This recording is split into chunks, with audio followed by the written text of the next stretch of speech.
Pray then like this. Our Father in heaven, hallowed be your name. Your kingdom come, your will be done on earth as it is in heaven. Give us this day our daily bread, and forgive us our debts, as we also have forgiven our debtors. And lead us not into temptation, but deliver us from evil. So in Jesus' instruction here, he's giving a model prayer for his disciples to follow. It's not you need to follow this prayer word for word. He's saying in this manner, pray. And he gives us some things to pray about and some key issues to pray about. And the one I want to focus on this morning that's been on my mind a lot lately is what he says in verse 11. He says, give us this day our daily bread. For me, that hasn't meant a whole lot in the past. I kind of read over it, and I didn't really see the big significance. He's talking about some big things like forgiveness of sins. He's talked about temptation. He's talked about God's kingdom coming, the church coming down to earth. And this daily bread just kind of seemed like, yeah, our daily bread. That seems simple and irrelevant when I read over it. But the things he's talking about in this simple, short explanation, I feel like are all very important, so I wanted to dive in and see more about this. Before we move on, I just want to note what he said here. Do not heap up empty phrases in prayer. And that's something I find myself guilty of all the time. I just found myself guilty of it this week. I was sitting there praying, and I felt like I was getting more anxious as I prayed. I was just heaping things up. I wasn't really talking to God with meaning. And that's what I think the whole focus of our study is going to do, is to get us some focused meaning on our daily bread and what this means. So I want to go back into the Old Testament. We learned from the New Testament that the Old Testament was something that we can learn from so that we can gain hope and we can gain understanding through. And what I want to look at is the time in God's people's history when the people of Israel were enslaved in Egypt. What happened in those events, you remember, Moses was called by God in chapter 5 of Exodus. God said, Moses, I'm going to have you lead the children of Israel out of Egypt. You're going to get my people out of the bondage, out of the slavery that they're in. We can read about that in history. These were events that happened. And in chapters 8 through 12 of Exodus, God sends the plagues. You may have heard of those, the 10 plagues, where God struck the land of Egypt with plagues and with problems because he was trying to show Pharaoh, you better let my people go. And if you won't let them go, I'm going to rain down on you. And he put plagues on Egypt. And Pharaoh had to give way, and he had to decide, okay, you can let my people, I will let your people go because I cannot suffer these plagues anymore. That was the whole premise of the plagues. In chapter 14, the Israelites are finally let go. They get away, they're celebrating, and then they get to the Red Sea. Pharaoh's armies are coming behind them to catch them. He said he was going to let them go, but he ends up chasing after them. God's people get to the edge of the Red Sea and they're stuck. And what happens there? Maybe you remember, Moses struck his staff in the ground and the Red Sea parted. And God's people went through the Red Sea. As we understand, 7,000 feet deep this Red Sea was. God's people went through the sea on dry land with walls of water above them as they walked through. Amazing things that happened miraculously. And in chapter 15 of Exodus, God's people get to the other side. God closes the water behind them so that the army that was behind them is washed away by the ocean, by the Red Sea. And they get to the other side, they're celebrating, they're singing the song of the sea, how God has sent the horse and rider into the ocean. He has trampled our enemies under his feet. And there's this great rejoicing by God's people. And then we get to the period that we're really going to focus on, the wilderness. God's people get through this. The army behind them is destroyed. They're free. They're on the other side. They're free and clear. But that's not where the story ends. What happens then is the children of Israel go into a period of time called the wandering. They're out in the wilderness. And in this time of wandering, we learn some very interesting lessons for our own lives as we compare them to the children of Israel. And in chapter 16 of this period is where we're going to pick up. And it reads there in Exodus chapter 16, verse 2. And the whole congregation of the people of Israel grumbled against Moses and Aaron in the wilderness. And the people of Israel said to them, would that we had died by the hand of the Lord in the land of Egypt, when we sat by the meat pots and ate bread to the full. For you have brought us out into this wilderness to kill this whole assembly with hunger. So what's happening here is the people get out in the wilderness and they get hungry. They get thirsty. And they get afraid. And while this God that just delivered them did some great things, they're now in a position where they're like, hey, yeah, you delivered us, but now we're going to die of hunger. And they're confused. And they complain against the leaders, Moses and Aaron, and say, we just wish we would have died in Egypt. And they say, we sat by the meat pots. There was plenty of food there. Really? Because the people of Israel, when they were in Egypt, complained because of how great the burden was on them. They complained about how they had to do harder and harder work with less and less support, and it was a huge burden for a long time for the Israelites. They get out, and now they're saying, man, we sat by meat pots and ate bread to the full. We had whatever we wanted there. That's not really the case. They have selective memory. They're thinking back, man, it used to be so good, but it really wasn't. But regardless, they're complaining now. They need food. In verse 4, the Lord said to Moses, behold, I am about to rain bread from heaven for you. And the people shall go out and gather a day's portion every day, that I may test them, whether they will walk in my law or not. On the sixth day, when they prepare what they bring in, it will be twice as much as they gather daily. So what's going on? They have this hunger, and God says, okay, I'm going to take care of it. He says, I'm going to send bread from heaven, and this is how. So Moses and Aaron said to all the people of Israel, at evening you shall know that it was the Lord who brought you out of the land of Egypt. And he says here, remember this, that they're to go out and gather this bread every day, so that God's going to test them, whether they'll walk in his law or not. Verse 7, and in the morning you shall see the glory of the Lord, because he has heard your grumbling against the Lord. For what are we that you grumble against us? So Moses says, this is what's going to happen. This is how you're supposed to take this manna when it comes to you. And he said, you're going to see God is who he said he is, and he hasn't left you. And it's interesting is the children of Israel grumbled, but God still provided. He heard them, and he provided for them. That's going to be important as we go through this. And so what happens? In verse 13, in the evening quail came up and covered the camp, and in the morning dew lay around the camp. And when the dew had gone up, there was on the face of the wilderness a fine, flake-like thing, as fine as frost on the ground. This is the manna. This is what we talked about in the beginning. This is this manna. And he says it came on the ground like a frost-like thing. So when the dew left, there was this frost. And in Numbers, it tells us that it was like coriander seed and like bdellium stones. And so it was this grainy substance. Verse 15, when the people of Israel saw it, they said to one another, what is it? For they did not know what it was. And Moses said to them, it is the bread that the Lord has given you to eat. They saw this manna on the ground, this grainy substance, and they're like, what is it? And that's what the word manna means. The word manna literally means, what is it? And that's something that I think we can all relate to, is when God provides for our needs, it's never in the way we really think it's going to happen. We're like, what? That's how God did that? What's God doing here? We don't understand. We don't quite get it. This is what the Lord has commanded. Gather of it each one of you as much as he can eat. You shall take an omer according to the number of the persons that each of you has in his tent. And the people of Israel did so. They gathered some more, some less. But when they measured it with an omer, whoever gathered much had nothing left over, and whoever gathered little had no lack. Each of them gathered as much as he could eat. An omer is about a gallon, if you figure it to our terms of measuring.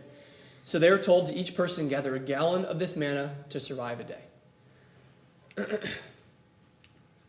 So I want to pause right here and try to gather some meaning for us from this. As we look back at the children of Israel, the things I want to focus on are the wilderness and the manna. There's a lot of different things that happen, but the wilderness. What is this wilderness? The wilderness is a place where God's people felt a lot of things that were new to them. It's where they felt lost. It's where they felt discouraged. It's where they felt confused. Imagine if you were them, you got out into this foreign land, and yes, you're free from Egypt, but you're also exposed. You had a sense of normalcy in Egypt. You had a sense of routine and a sense of your life. You had a sense of where your food was going to come from. And all of a sudden you're lost. You're out in the middle of nowhere. And they picked up and they took everything with them. They took their families with them. They took their herds and their flocks with them. What if all of your life was just suspended like that? And all of your family, you had to provide for your family. And all of a sudden you don't know where that's going to come from. Imagine how they felt. Lost, discouraged, confused, disoriented, and they faced the unknown. They didn't know what was going to happen out in the wilderness. They didn't know where they were going. They didn't know what God was going to do. God had everything still to prove, still to show them. How much does that feel like our lives? How often do you feel discouraged, confused, lost, whether you're a believer in God or not? We all go through confusion. We don't know what to do. We're trying to figure out how to get through this life, right? They're just like us.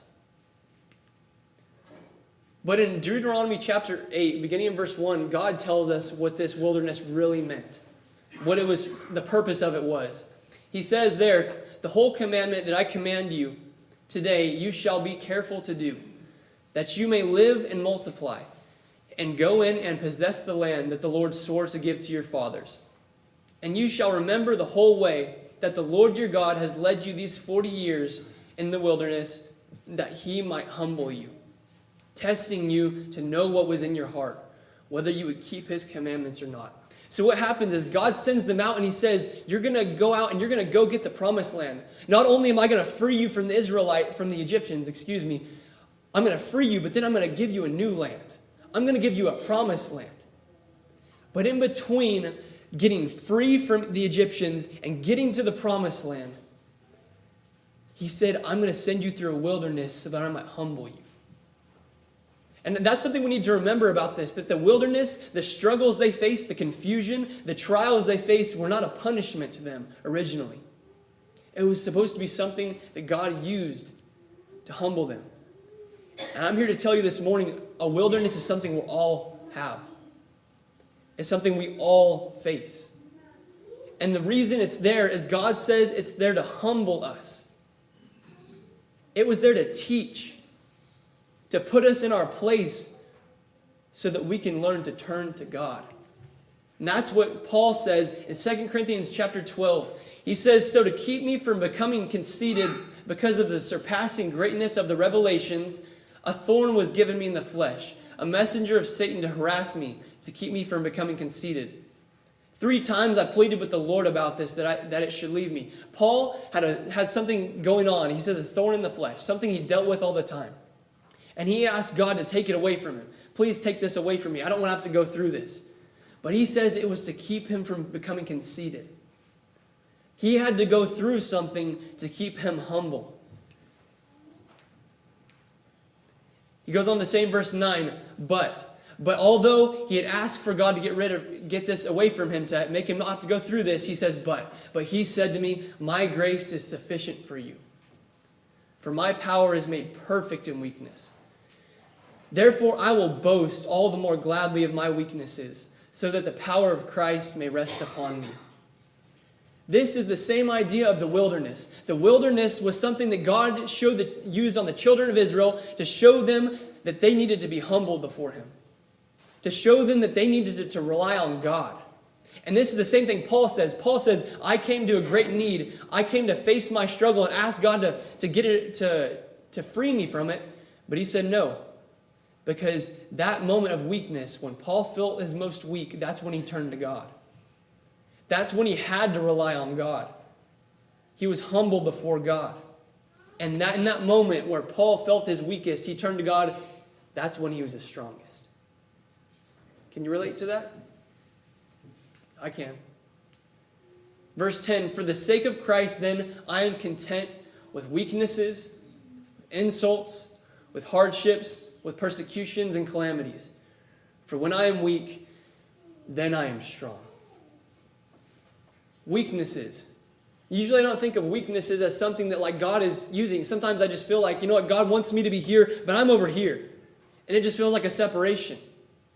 But our weakness is not just something that makes us different from God. It's something that makes us turn to God. Because when I'm weak, then I have to. when I see my own end, I have to go to God.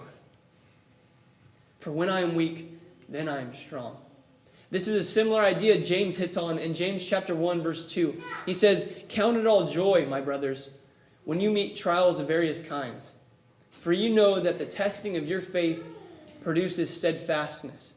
And let steadfastness have its full effect, that you may be perfect and complete, lacking in nothing." The writer James tries to hone us in on this idea that your difficulty, don't waste it. Don't look at it like it's not worth anything. Our difficulty is something that God uses to train us, to mold us, and to make us grow. In its full effect, we become perfect and complete, lacking in nothing. And there's this idea of the children of Israel in the wilderness is common throughout the Bible. And it's something everyone faces. It's just whether or not the Bible really expands upon it or not. In 1 Samuel chapter 16, we have David.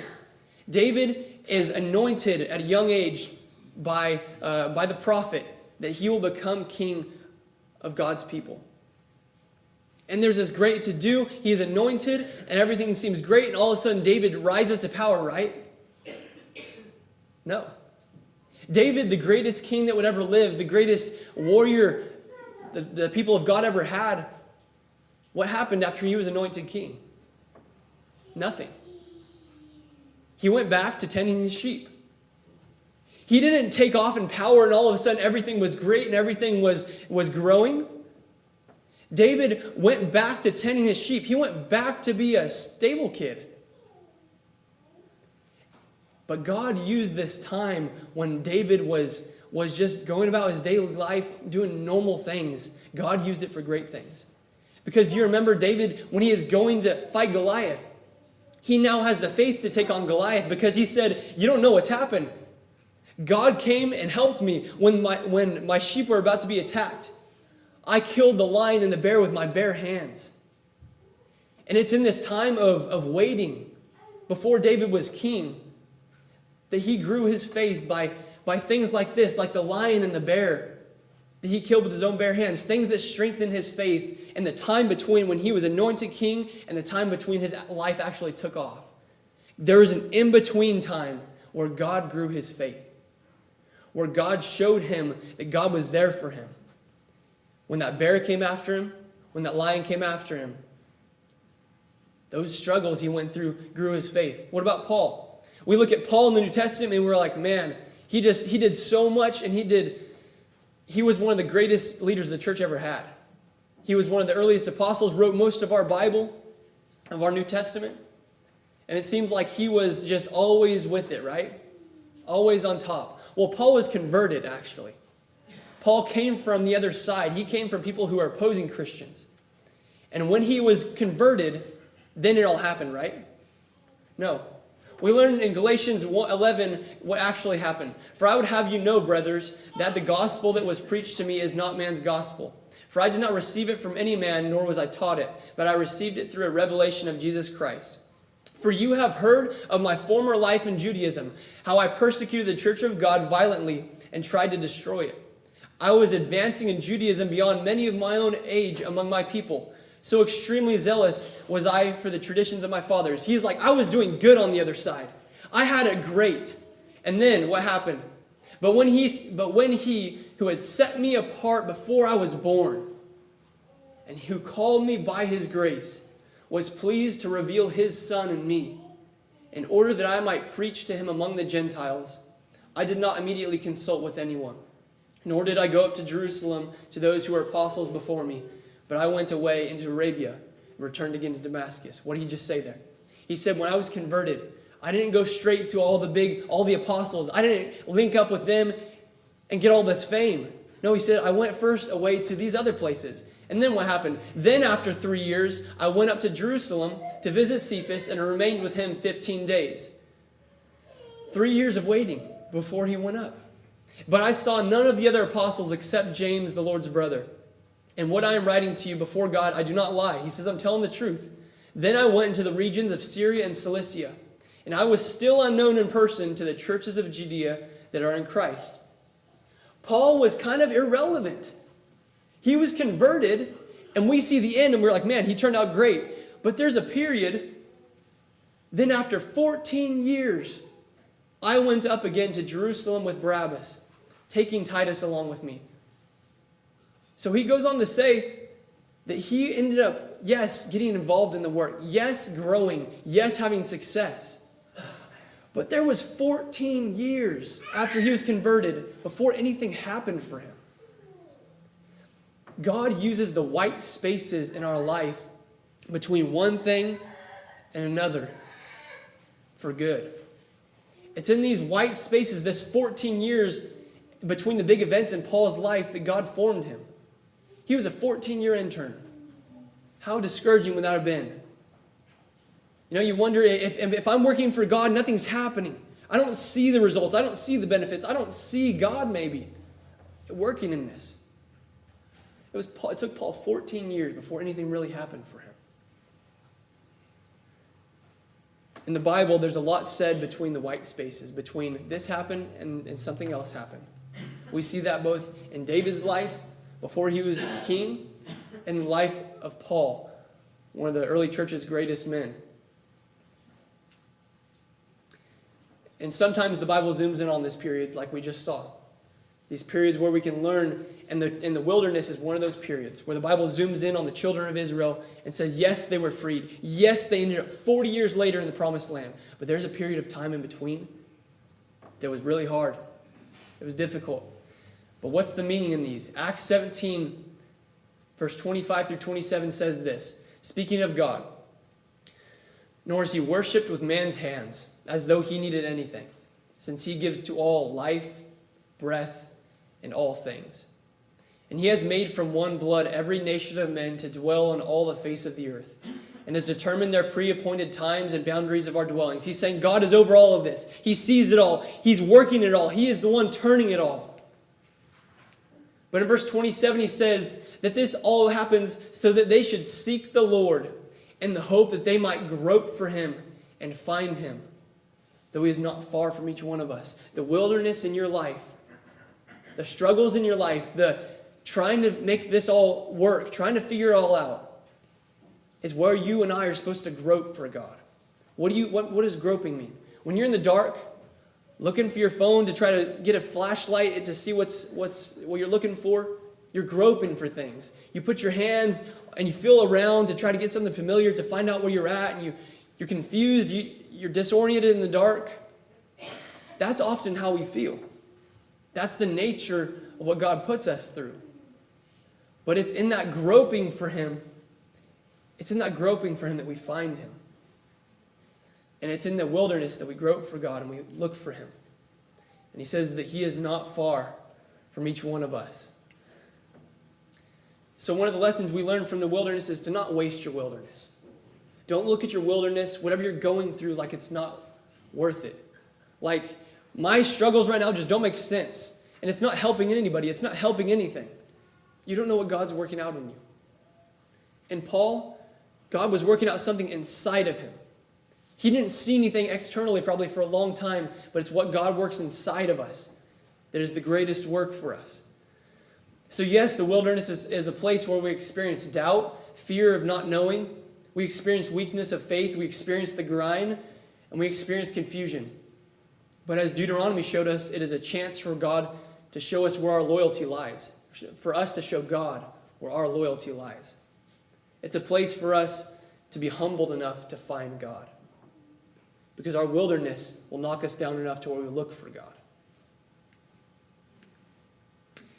So back where we started, Matthew chapter 6, let's see if we can find some new meaning in this so far. Jesus said, and when you pray, do not heap up empty phrases as the Gentiles do, for they think that they will be heard for their many words. Do not be like them, for your Father knows what you need before you ask him. Give us this day our daily bread. What does this daily bread mean now? What can we think from what we've already learned? The daily bread is something that we need continually just to keep us going. The daily bread is something that is vital, something that is basic to our existence, something that is basic to us getting through the day. What is your just get me through the day manna? Everyone has it. Everyone has something that makes them feel like, I just need to get through today. Whether it's financial issues, you're like, God has just given me enough today to survive. Maybe it's emotionally, you just can't deal with it anymore. You can't handle it. I just need to get through today. I can't be worried about anything else. I just got to get through today, the work day, whatever it is. Maybe it's with your anxieties. I know that's something for me. I can get bottled up in my own head to the point where I just got to stop. I can't worry about the future. I can't worry about too many things. I just have to get through today. And it's in those moments that I turn to God. It's in those moments that I let go of all that anxiety, and I just say, I just got to get through today. That's what daily bread is. And so as I tried to think about, how do I describe manna? How do I describe this daily bread and what it means? It's different for everybody. What do you need to get you through today? The point of it is you turn to God for it. You focus on God through it. Because every struggle, every big thing you're thinking about can be broken into, what do I do today with it? What do I do today with it? Maybe, you're sitting there like, I'm fine, I'm doing all right on my own, I don't need God, or I think I'm just going to be all right without Him. We're shown by this story that everyone's going to have our own wilderness. If you haven't hit it yet, it's going to happen. Something is going to drive you to the point where you need that daily. You need God's help daily. You need Him to take care of you. And that's where we're told what to do. In 1 Peter 5, it says, humble yourselves, therefore, under the mighty hand of God, so that at the proper time He may exalt you, casting all your anxieties on Him, for He cares for you. This idea of the daily bread is taking everything to God.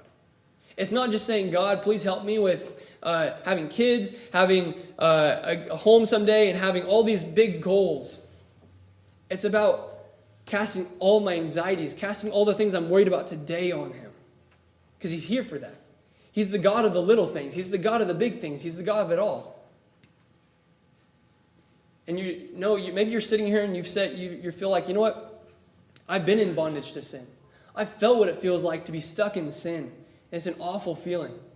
But you're like, I've seen the plagues of the Egyptians. I've seen God, the bad things that happen when people don't live godly. The things that happen in people's lives when sin is involved. You've seen that and you're like, you know what? I see the consequence of sin. I don't want that. Maybe you've ran free from the bondage of Egypt. You've seen what that sin is like and you want to get away from it, and you have. You felt that running free. I'm free from sin. I'm choosing Christ. He is going to be my Savior. And you have ran free from sin. And you've gotten away and you felt that.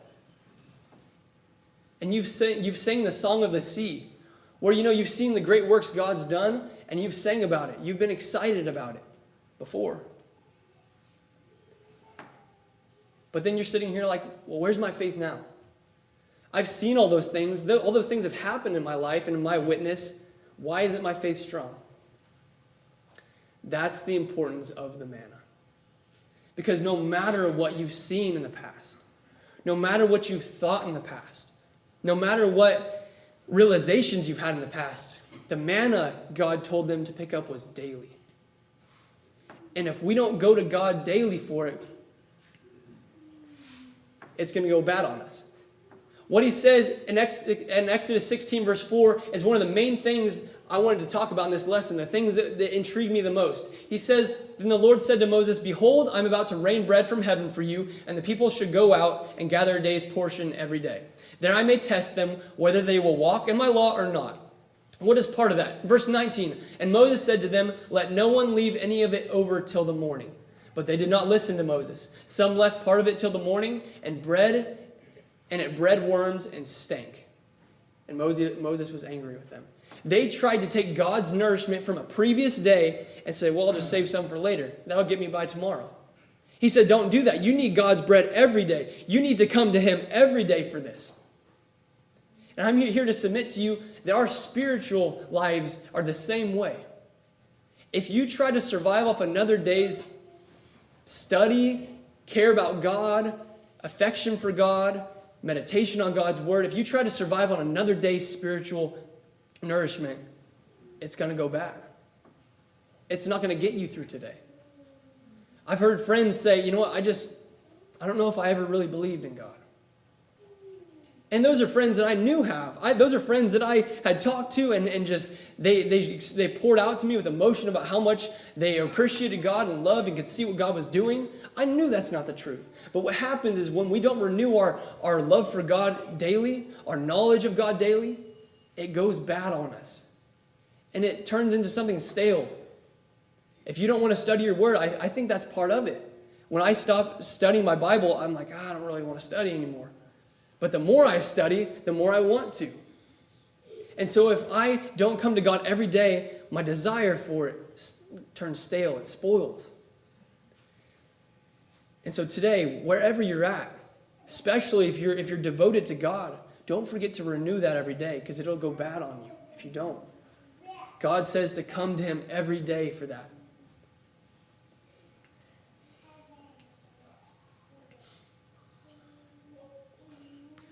So how do we get this fresh bread? How do you get this manna every day from God? Well, like we said, God provides for us in many ways. And the first thing we have to do is we have to be hungry for it before we'll actually take it. We learned from the story of the woman at the well. He said, he who thirsts will drink. And he who drinks, it'll become a well in him and it'll become living water. So what we have to do, we have to first want it. We have to first hunger for it. We have to first thirst for it. And if you don't, ask God. Say, God, I don't want you that bad. Just tell Him like that. Say, I want to be hungry for you. I want to be thirsty for what you offer, but I'm not. Please help me to get there. And that is the first step, to thirst for it. Now, just for a little assurance, we learn from the New Testament that the Old Testament is there to give us hope. And so I want to read the latter part of those verses I was reading in Deuteronomy earlier, beginning in verse 4 of chapter 8. He says, after telling them what the wilderness was for, after telling them that yes, it was going to be hard and they were going to be humbled by it, he says, your clothing did not wear out on you and your feet did not swell these 40 years. After 40 years of wandering, you think you'd need a couple new pairs of shoes, some new clothes. I don't care what brand of clothes you wear. It's not that good. It'll last you 40 years in the desert. He said, your feet did not swell. I took care of you in those 40 years, that though you're in the wilderness, though you're wandering, I took care of you still. Know then in your heart that as a man disciplines his son, the Lord your God disciplines you. So you shall keep the commandments of the Lord your God by walking in His ways and by fearing Him.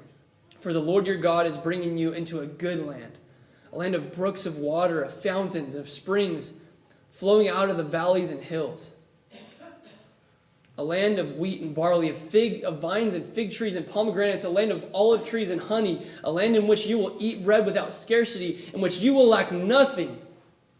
A land whose stones are iron and out of whose hills you can dig copper. And you shall eat and be full, and you shall bless the Lord your God for the good land He has given you. God was leading them somewhere.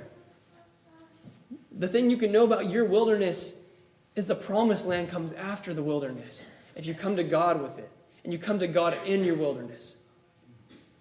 If they wouldn't have left Egypt, if they would have just stayed there and not gone through the wilderness, the hard times, they wouldn't have been at the promised land. But because they went through it all, the end was the promised land. And that's the hope for us as Christians, right? The promised land, everything you're doing today, the grind you're going through, the wilderness you have in your life, the difficulties, it has meaning because the other side is a promised land from God. And in closing, I think it needs to be pointed out that Jesus is our bread from heaven. He tells us in verse 30 of John chapter 6, so they said to him, then what sign do you do, that we may see and believe you? What work do you perform? Our fathers ate the manna in the wilderness, as it is written, He gave them bread from heaven to eat. So they're saying, they had manna from God. What do you have to bring us? They're talking to Jesus. Jesus then said to them, truly, truly, I say to you, it was not Moses who gave you the bread from heaven. You're missing the point. But my Father gives you the true bread from heaven. For the bread of God is He who comes down from heaven and gives life to the world. They said to him, Sir, give us this bread always. That sounds great. Where is it? Jesus said to them, I am the bread of life. Whoever comes to me shall not hunger, and whoever believes in me shall not thirst. Jesus is our bread from heaven. He is the thing that sustains us every day. He's the thing that's going to keep us going. He is the thing that provides us salvation. And like the man in the wilderness, they had to pick up the manna. While our salvation is not something we earn, we do have to pick it up. That bread from God, Jesus said, I'm the bread from God. We still got to come and pick him up. And how do we do that?